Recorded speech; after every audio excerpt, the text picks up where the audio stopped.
Eaters of flesh, could you ye cry, our food and sacred Lord? Don't worry, you weren't hearing things. That really was a vegetarian hymn. It's part of the liturgy of a lost vegetarian church, and it hasn't been heard by anyone for over 70 years. This is a small part of their story. The growth of vegetarianism has been one of the most distinctive and influential cultural trends in the UK and USA since the 1960s. But how many of us, whether vegetarian, meat reducer or committed carnivore, realise that the roots of modern vegetarianism are firmly planted in a small Protestant church in the northwest of England in the 19th century? This is King Street in Salford, and this is the home of the first vegetarian church.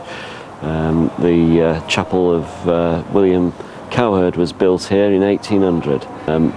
These are the steps which would have led up into the churchyard, the graveyard. Interesting thing I think about the chapel is that it had a dome which served as an observatory.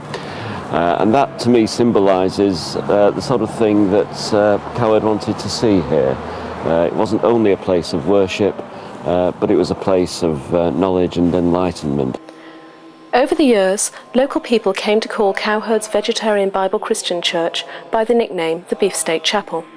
The Bible Christians were a campaigning sect, so it's no surprise that when the opportunity arose to take part in a campaign for vegetarianism, they grasped that opportunity with both hands. They attended the meeting down in Ramsgate, which was the meeting which founded the Vegetarian Society. That meeting was actually chaired by Joseph Brotherton, who by that time was the Member of Parliament for Salford, but also the pastor of the Bible Christian Church.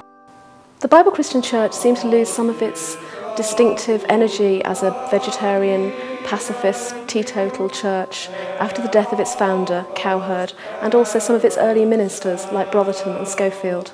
In its final days, the organisation that it founded, the Vegetarian Society, tried desperately to save it, to save what it insisted on seeing as a vegetarian church. However, it was already too late.